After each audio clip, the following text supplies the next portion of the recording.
కనకధార 9వ శ్లోకం.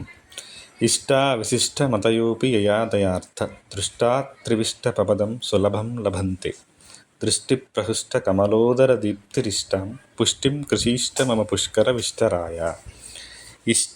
ఇష్టంతో, విశిష్టముగా, మతయోపి యయా దయార్థ దృష్ట నీ దయ కోసం చూసేటువంటి కార్యాలు ఏవైతే ఉన్నాయో, దృష్టా త్రివిష్టపపదం సులభం లభంతే నీ దయ వల్ల జరిగేటువంటి కార్యాలన్నీ కూడా సులభంగా మాకు లభిస్తున్నాయి అనే అర్థంలో ఇక్కడ చెప్తున్నారు.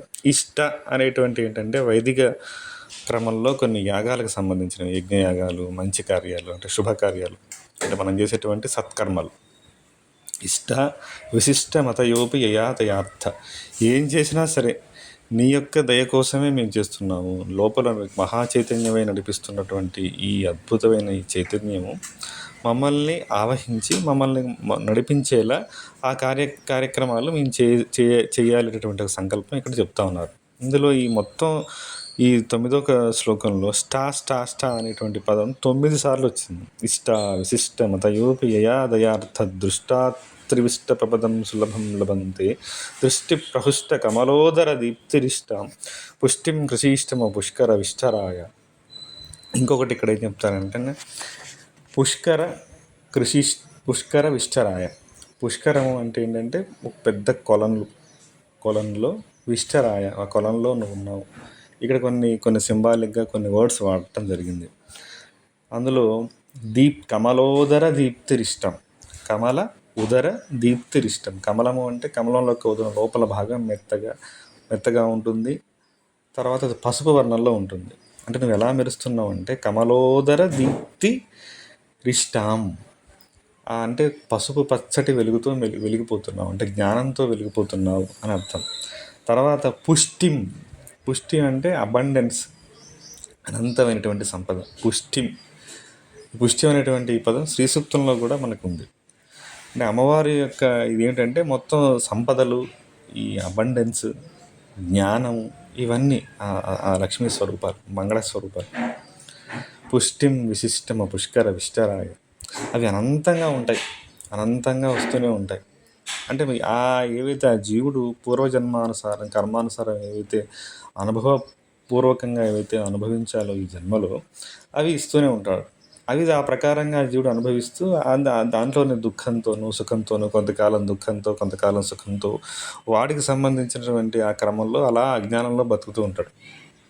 ఎప్పుడైతే ఈ దివ్య చైతన్యాన్ని మేల్కొల్పని చేసుకునేటువంటి సంకల్పం వాడికి కలుగుతుందో, సాధన ద్వారా, గురువుల్ని ఆశ్రయించడం ద్వారా, లేకపోతే మనం అంటూ ఒక ప్రయత్నం మొదలు పెడతాము, ఆ లోపల పద్మాల్లో ఉన్నటువంటి శక్తి మేల్కొన్నప్పుడు అది అనంతమైన జ్ఞానాన్ని, ఈ అజ్ఞానాన్ని తొలగించుకునేటువంటి ఒక నమ్మకాన్ని, ధైర్యాన్ని కల్పిస్తుంది.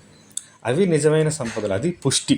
అప్పుడు ఆ పుష్టి కలిగినప్పుడు మన జీవితంలో ఎదుర్కొనేటువంటి సంఘటనలు ఎదురవుతున్న సంఘటనలు కానీ, లేకపోతే ఎదురవుతున్నటువంటి మనకి అయిష్టంగా ఉన్నటువంటి ఏవైతే ఉన్నాయో అవి మనకి ప్రియాలు అప్రియాలు జరుగుతూ ఉంటాయి కదా కొన్ని. అన్నీ మనం ఇచ్చినట్టు జరగదు ప్రతిరోజు.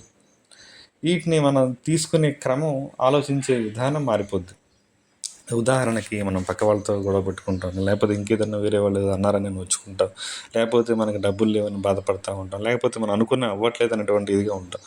ఎప్పుడైతే ఈ దివ్య చైతన్యం వైపుకి మనం నడుస్తూ కొద్దిగా ఉన్నప్పుడు ఇది అసలైన సంపద, లోపల ఇది అసలైనటువంటి జ్ఞానం, ఇక్కడ సంపదలన్నీ ఈ దివ్యశక్తిలోనే, చైతన్యంలోనే ఉన్నాయి, మనం దీనికి దగ్గరగా వెళ్తున్నాము అన్నటువంటి జ్ఞానం మనకు కలిగినప్పుడు ఈ బాహ్యంగా భౌతికంగా కలిగేటువంటి పరిస్థితుల్ని అధిగమించేటువంటి మానసిక స్థితి మనకు కలుగుతుంది.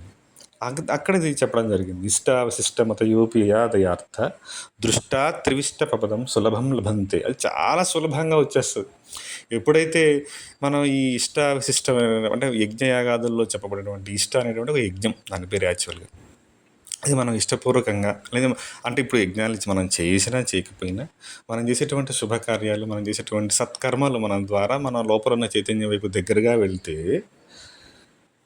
అది మనకి ఆ దయార్థ దృష్టి, ఆ లోపల ఉన్న చైతన్యం దృష్టి ఈ జీవుడి పైన, ఈ జీవ చైతన్యం పైన కలిగి ఈ జీవుడి దృష్టి ఆ పరమ చైతన్యం వైపుకి, పరమ చైతన్యం యొక్క దృష్టి జీవుడి వైపుకి కలిగి ఒక యోగం కలిగినప్పుడు ఈ బాహ్య ప్రకృతి, బాహ్య భౌతిక పరిస్థితులు ఏవైతే ఉన్నాయో వాటిని అధిగమించి వాటిని మనం తీసుకునేటువంటి క్రమం మన మానసిక స్థితికి బలంగా చేకూరి ఇంకా మనం ముందుకు వెళ్తూ ఉంటాం.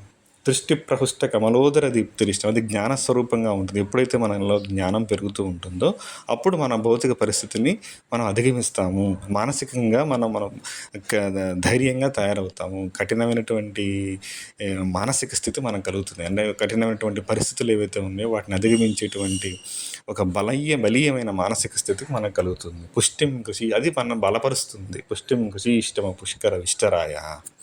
దీని కంటిన్యూషన్ 10వ శ్లోకంలో ఇంకొంచెం వివరించడం జరిగింది. ఎలా ఉంది ఆ దివ్యశక్తి అనేది ఎలా చెప్పారంటే, గీర్దేవతేతి గరుడధ్వజ సుందరీతి శాకంభరీతి శశిశేఖర వల్లభేతి సృష్టి స్థితి ప్రళయకేలుషు సంస్థితాయి తస్యై నమస్త్రిభువనైక గురోస్తరుణ్ణి.